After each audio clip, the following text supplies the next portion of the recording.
नमस्कार दोस्तों, स्वागत है आप सभी का प्रतियोगिता वर्ग में। यह संविधान की 7वीं क्लास है और इसमें हम संविधान के महत्वपूर्ण स्रोतों के बारे में चर्चा करेंगे।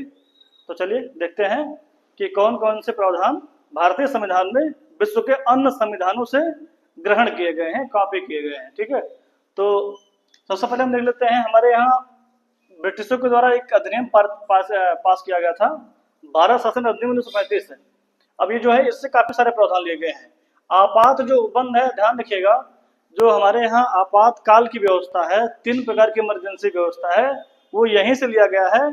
लड़के गलती क्या करते हैं, जर्मनी लगा देते हैं। जर्मनी में क्या किया गया है, जर्मनी से जिस समय आपातकाल लागू होता है भारत में, उस समय आपातकाल के दौरान लोगों के मौलिक अधिकारों पर पड़ने वाला जो प्रभाव है वो लिया गया है जर्मनी से, जबकि आपात उपबंध जो है ये लिया गया है आपका भारत शासन अधिनियम से। ठीक है, संघीय व्यवस्था, फेडरल व्यवस्था यहीं से लिया गया है। न्यायपालिका का ढांचा यहीं से लिया गया है। राज्यपाल का कार्यकाल 1935 के अधिनियम से लिया गया है। जो केंद्र में 2 सदन है, राज्य में 2 सदन है, द्विसदनात्मक व्यवस्था, मतलब लोकसभा और राज्यसभा 2 सदन है, 6 राज्यों में भी 2 सदन है, विधानसभा विधान परिषद, ये जो द्विसदनात्मक व्यवस्था ये भी यहीं से लिया गया है। और भारत और म्यांमार के जो अलगाव हुआ इसी अधिनियम के तहत हुआ था, इतना ध्यान रखिएगा। ब्रिटेन से क्या क्या लिया गया है, संसदीय शासन।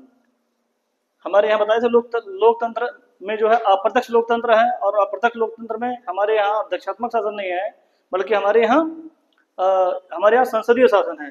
संसदीय शासन का मतलब होता है जहाँ पर कार्यपालिका विधायिका के प्रति उत्तरदायी हो, जहाँ पर सरकार की निधियों का संरक्षक विधायिका हो, जहाँ पर सरकार को विधायिका के प्रति जवाबदेही बनती हो और अपना आंकड़ा देना पड़ता हो और हिसाब देना पड़ता हो। ठीक है, तो हमारे यहाँ संसदीय शासन व्यवस्था है। मंत्रिमंडलीय व्यवस्था, कई प्रकार के मंत्री होते हैं और मंत्रिमंडल को ही असली सरकार माना जाता है। ठीक, विधि निर्माण की प्रक्रिया, मतलब किस प्रक्रिया से कानून बनता है। विधि के समक्ष समता, ध्यान दीजिएगा, अनुच्छेद 14 में इन बारीकियों को मैं स्पष्ट करूंगा। अनुच्छेद 14 में 2 खंड है, एक है विधि के समक्ष समता और एक विधियों के समान संरक्षण। विधि के समक्ष समता कहता है सबके लिए कानून एक जैसा होगा, चाहे जो ऊंच नीच की, चाहे जो किसी भी कैटेगरी के बीच कानून जो एक जैसा कानून होता है उसे बोलते हैं विधि के समक्ष समता।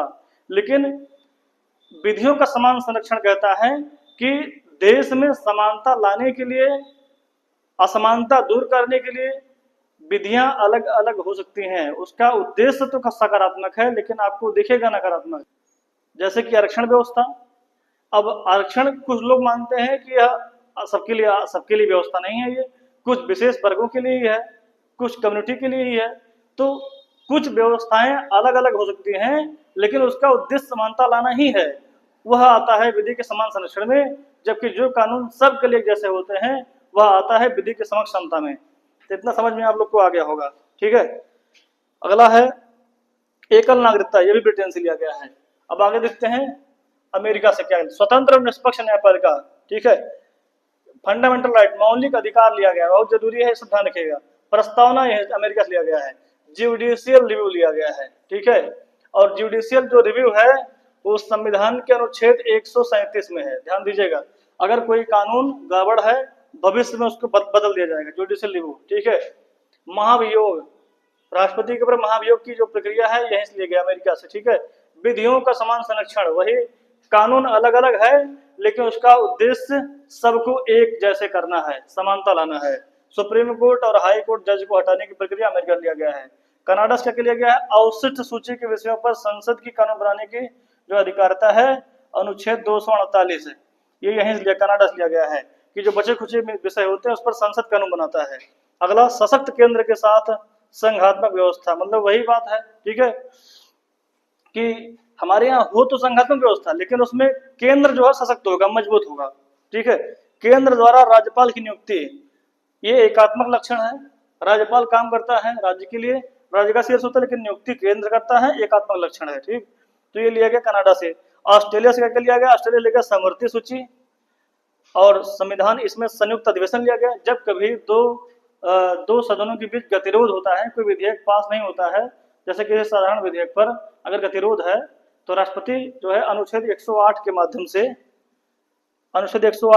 से संयुक्त अधिवेशन, ज्वाइंट सेटिंग बुलाता है और दोनों सदनों के लोगों को एक साथ, सदस्यों को एक साथ बैठाता है और संयुक्त अधिवेशन का जो उसकी अध्यक्षता है वो लोकसभा अध्यक्ष करता है। ठीक, प्रस्तावना की भाषा यहाँ लिया गया, प्रस्तावना ध्यान दीजिएगा, प्रस्तावना की भाषा ऑस्ट्रेलिया लिया गया, जबकि प्रस्तावना अमेरिका से लिया गया है। फ्रांस से क्या के लिए गणतंत्र व्यवस्था, रिपब्लिक, ठीक है। मैंने बताया है जहां पर राष्ट्राध्यक्ष चुना जाए वहीं गणतंत्र होता है। 5 प्रकार के जो उद्देशिका में स्वतंत्रता दिया गया है वो फ्रांस से लिया गया है। जो बंधुत्व है, बंधुत्व का आदर्श है, वो यही फ्रांस से लिया गया है। और ये जो स्वतंत्रता है ये दिखता है आपका मौलिक अधिकार में, फंडामेंटल राइट में 19 में, और जो आपका बंधुत्व का आदर्श है वो अनुच्छेद 51 का में दिखता है मौलिक कर्तव्य में। रसिया से लिया गया मौलिक कर्तव्य अनुच्छेद 51 का भाग 4 का, ठीक है। आपके सामाजिक और आर्थिक राजनीतिक 3 प्रकार के न्याय हैं जो कि डीपीएसपी के अनुच्छेद 38 में दिखते हैं, ये लिए गए हैं रसिया से। दक्षिण अफ्रीका से लिया गया संविधान संशोधन की व्यवस्था लिया गया है, अनुच्छेद 368 ये यहाँ लिया गया है। और राज्यसभा के सदस्यों का निर्वाचन ये लिया गया दक्षिण अफ्रीका से। जापान से लिया गया है विधि द्वारा स्थगित प्रक्रिया। तो आशा करते हैं इतना समझ में आया होगा। कुछ चीजें और, जैसे एक देश और है आयरलैंड, आयरलैंड यहाँ से लिया गया है डीपीएसपी। और ध्यान दीजिएगा डीपीएसपी आयरलैंड से तो इंडिया ने लिया, लेकिन आयरलैंड ने स्पेन से लिया था, आयरलैंड ने स्पेन से लिया था। तो डीपीएसपी का जो कॉन्सेप्ट है वो स्पेन से लिया था आयरलैंड ने, और आयरलैंड से हमने लिया। और जर्मनी से क्या लिया गया है, जर्मनी से लिया गया है आपातकाल के दौरान लोगों के मौलिक अधिकारों पर पड़ने वाला प्रभाव, ये जर्मनी से लिया गया है। तो आशा करते हैं आप सभी को समझ में आया होगा। फिर मिलते हैं अगली क्लास में, धन्यवाद।